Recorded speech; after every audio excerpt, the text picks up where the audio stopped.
Oui, c'est un bon élève, c'est un tribunal qui marche bien, qui juge chaque année plus d'affaires qu'il n'en reçoit, et donc réduit son stock, et donc réduit les délais de jugement. Il est bien géré, et d'ailleurs, je voulais le dire très fermement, il restera à Besançon, aucun projet de le déplacer, aucun projet de changer son ressort, il restera tel qu'il est, sans changement, et je pense que ça rassurera tous ceux qui aiment avoir recours au tribunal administratif de Besançon. Vous êtes venu présenter Télérecours citoyen. Comment ça marche et quel est son objectif?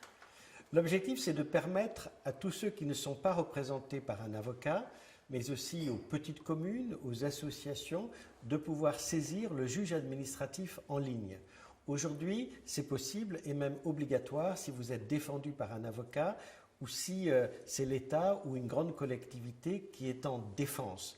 Mais nous voulons aujourd'hui ouvrir les facilités de la justice en ligne à tout un chacun, à chaque citoyen, qu'il soit défendu par un avocat ou pas. Ça veut dire que M. X ou M. Y ou Mme Y qui veut saisir le tribunal administratif pourra le faire de chez lui, de chez elle, 24 heures sur 24, 7 jours sur 7, sans avoir à se déplacer, pourra envoyer par finalement Internet sa requête, toutes les pièces qu'elle veut joindre à sa requête, elle sera informée en ligne du déroulement de la procédure et recevra in fine le jugement en ligne. Ça veut dire plus de délai mort, la capacité de savoir à tout moment où en est cette affaire, sans papier, sans se déplacer, sans avoir besoin de téléphoner. 35% des affaires traitées ici au tribunal administratif de Besançon concernent des étrangers. C'est une activité importante également dans tous les tribunaux administratifs. Et pourquoi? Oui, dans tous les tribunaux administratifs, et même dans une proportion souvent plus importante qu'à Besançon, eh bien, ça reflète à la fois la pression migratoire qui s'est accélérée il y a plusieurs années, et puis aussi la volonté du gouvernement, par l'intermédiaire des préfets, eh bien, d'exécuter les arrêtés de reconduite à la frontière quand un certain nombre d'étrangers demandent le statut de réfugié et qu'il ne leur est pas accordé, ou séjournent sans autorisation sur notre territoire.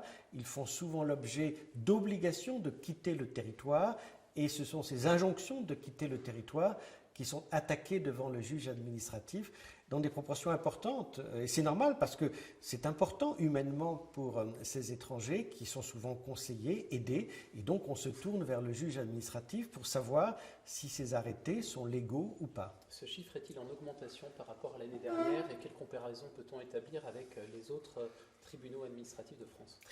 Cette proportion, elle augmente partout. Devant les tribunaux administratifs, en 2018, le nombre d'affaires entrées a augmenté de 7,5%. Et dans ces 7,5%, 90% de l'augmentation est due au contentieux des étrangers. Donc c'est une réalité dans toute la France, y compris à Besançon, même si la hausse est moins forte, puisque à Besançon, le nombre d'affaires entrées n'a augmenté que de 4,5%.